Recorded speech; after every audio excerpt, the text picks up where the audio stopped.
Buster ang eksena. Agad tong unpredictable ang mga flash flood.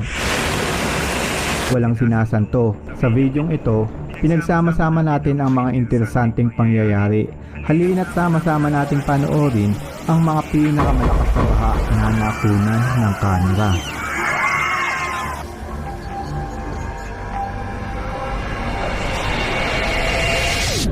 New Delhi, tahanan ng 33 milyong Indiano, pumapangalawa sa most populated city sa buong mundo.